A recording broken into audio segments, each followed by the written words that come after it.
皆さん、こんにちは。皆さんはどんなデートに憧れますか？思いっきりはしゃぐ遊園地？素敵なレストランで食事？デートってとっても楽しいですよね。さて、ここで質問です。日本人はどんなデートをすると思いますか？桜の花びらが舞う公園でピクニックデート。夏の夜空に打ち上がる花火を浴衣姿で見上げるカップル。日本のデートってとってもロマンチックなんです。でもちょっと不思議。そのロマンスは静かで控えめ。でもだからこそ心に響くんです。好奇心をくすぐられましたか？それじゃあ日本流デートの秘密、一緒に探検しましょう。最後にレッスンもありますので、どうぞ終わりまで聞いてくださいね。日本のデートは季節によって大きく変わります。それぞれの季節に特別なデートスポットがあるんです。例えば春になると日本中がピンク色に染まります。そう、桜の季節です。この時期、多くのカップルが花見に出かけます。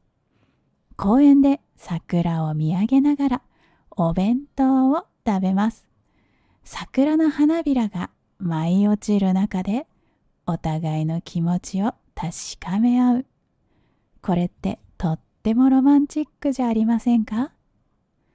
夏には花火大会に行くのが人気です。浴衣を着て夜空に咲く大きな花火を一緒に見上げます。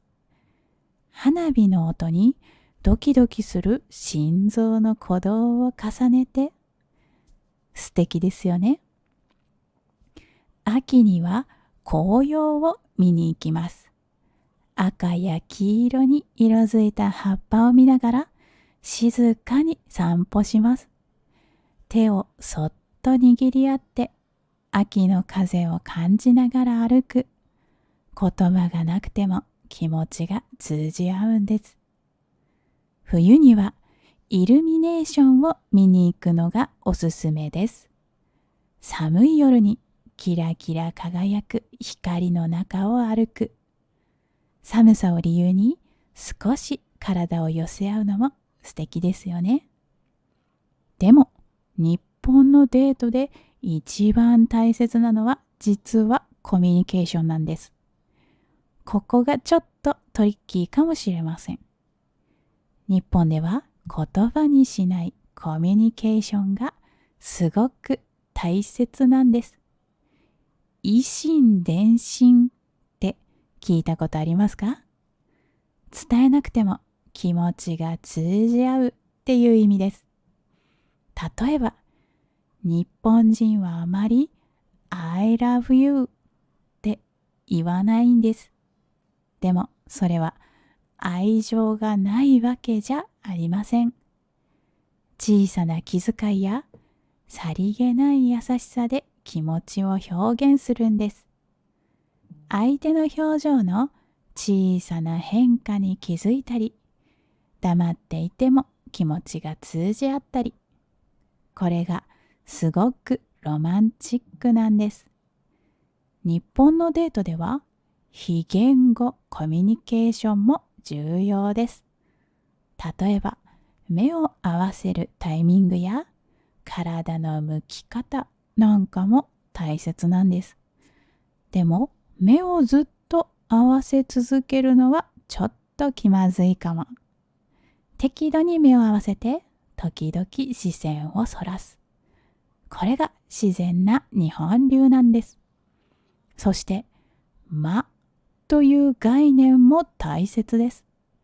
会話の中の沈黙のことなんだけど、日本ではこの沈黙も大切なコミュニケーションなんです。静かな時間を共有することでお互いの気持ちを感じ取れるんですよ。でも心配しないでください。完璧である必要はありません。大切なのは相手を思いやる気持ちです。例えば、相手が疲れているように見えたら、お茶でも飲みに行きませんかって誘ってみます。直接疲れてるって聞くより日本的なアプローチです。話題選びも大切です。日本では政治や宗教の話は避けた方がいいです。代わりに好きな食べ物や最近見た映画の話をするのがいいですよ。相手の話をよく聞いて、そこから新しい話題を見つけるのがコツです。一方的に話し続けるのは避けた方がいいですね。相手の反応を見ながら会話のバランスを取るのが大切です。感情表現もちょっと控えめなのが日本流です。大声で笑ったり怒ったりするのは避けた方がいいかも。代わりに微妙な表情の変化で気持ちを伝えるんです。例えば少し目を見開いて驚きを表したり、口元を緩めて喜びを表したり。これは外国人の方には分かりにくいかもしれませんが、慣れてくるととても奥深いコミュニケーション方法だと感じると思います。そしてデートの終わり方も重要です。楽しかったですって伝えるのはいいけど、あまり大げさにならないように気をつけてくださいね。また会えたらいいですねくらいの柔らかい表現がちょうどいいんです。次のデートの約束も押し付けがましくならないように注意が必要です。相手の気持ちを尊重しながら自然な流れで次につなげていくのが理想的です。日本のデート文化、少し複雑に感じるかもしれません。でも本当に素敵なんです。静かで優しくて思いやりにあふれています。一つ一つの小さな気遣いや言葉にならない気持ちのやりとりが深い絆を作っていくんです。日本語の勉強と一緒にこの素敵な文化も学んでくださいね。日本のデートについてもっと知りたいことがあったらいつでも聞いてくださいね。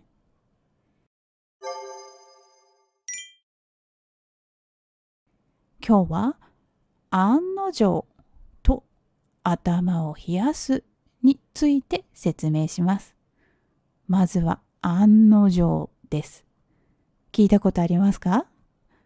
案の定はやっぱりそうだったという意味です。例えばこんな感じです。友達が今日は雨が降るかもと言いました。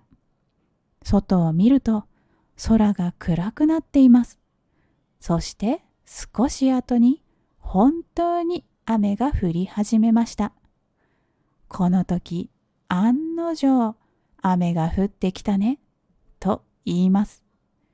予想していたことが本当に起こった時に使う言葉です。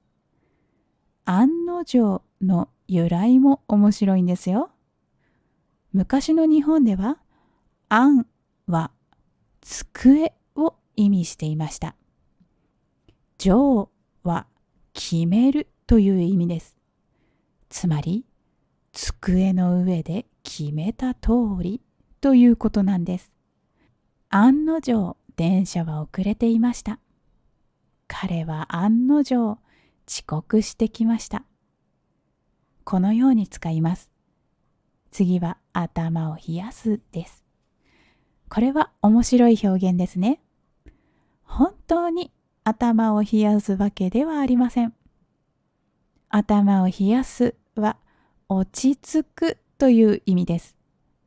例えば友達と喧嘩をしてしまったとき、とても怒っていて冷静に考えられません。その時、ちょっと頭を冷やそうと言います。怒りや興奮を鎮めて冷静になることを頭を冷やすと言います。使い方はこんな感じです。現在形は頭を冷やす。過去形は頭を冷やした。お願いの形では頭を冷やしてくださいと言います。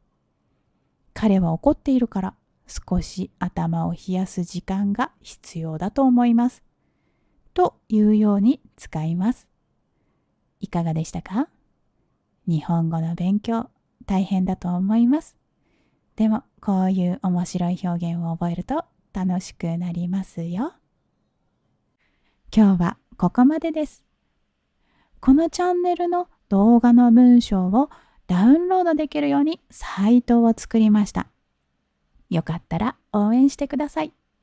概要欄にリンクを貼ってますので、そこから見てくださいね。よかったらチャンネル登録とグッドボタンを押してくれるととても嬉しいです。また次の動画で一緒に散歩しながら日本語を勉強しましょう。またね。